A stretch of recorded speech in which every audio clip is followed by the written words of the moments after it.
People across the nation are speaking out against a New York City grand jury's decision not to indict a white NYPD officer of any criminal wrongdoing in the chokehold death of Eric Garner, an unarmed black man. The decision has sparked protests across the nation and has led to discussions about police brutality. Joining me now is Bishop Harry Jackson from Hope Christian Church in Beltsville, Maryland. Welcome, Bishop Jackson. Thank you for having me today. The New York grand jury's decision comes less than a week after the decision in the Michael Brown case in Ferguson, Missouri. How would you describe the national sentiment about police brutality right now? I think that there is a sentiment that there has to be something done in terms of the race relations problems that we're facing in our nation. I believe that this last incident has really just brought all of our historic problems once again to the fore.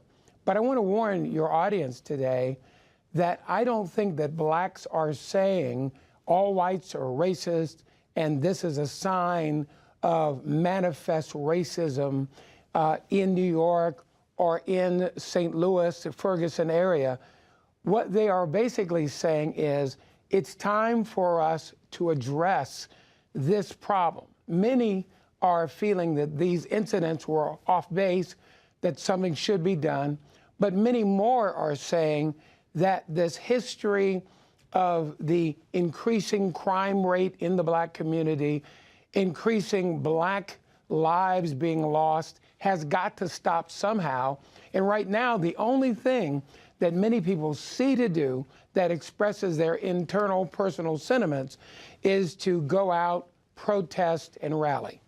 Well, as an African-American man yourself and a leader in the church, what are your thoughts on the decision made by the New York grand jury? Well, I really can't speak to all the details. It looked bad, what happened. The man obviously was resisting somewhat, but he cried out that he couldn't breathe 11 times. So I'm not close enough to it to say, hey, it should have been brought to court. But I do think a court trial in general would assuage the anger of the community, that they, on both cases, would have said, hey, we are able to look in, we understand the process. I think the bigger question, though, is the church going to unify cross-racial boundaries and begin to deal with this race-class problem?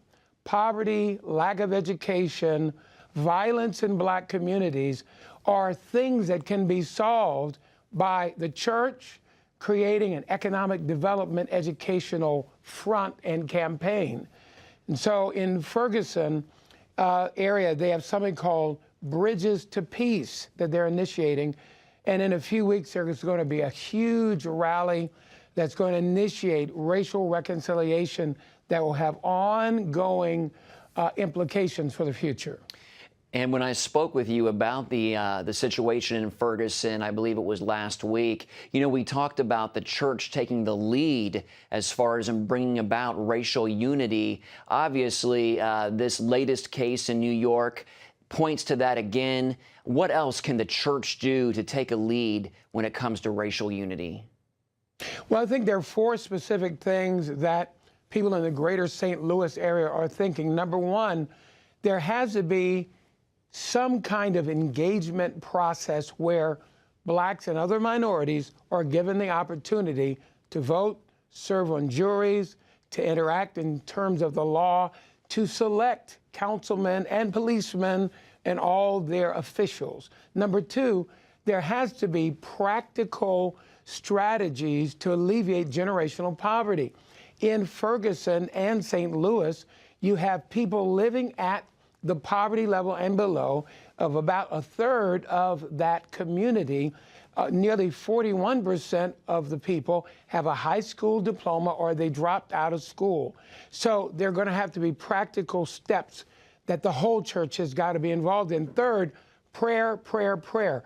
Multiracial prayer meetings, interactive prayer sessions, and fourthly, the development of long-term relationships so that the reconciled church can come together in the name of Jesus and begin to develop the relationships.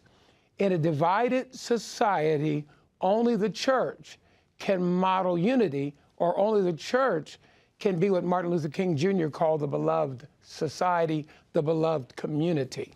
Great spiritual and practical advice. Bishop Harry Jackson from Hope Christian Church in Beltsville, Maryland. Thanks again, Bishop, for your time today.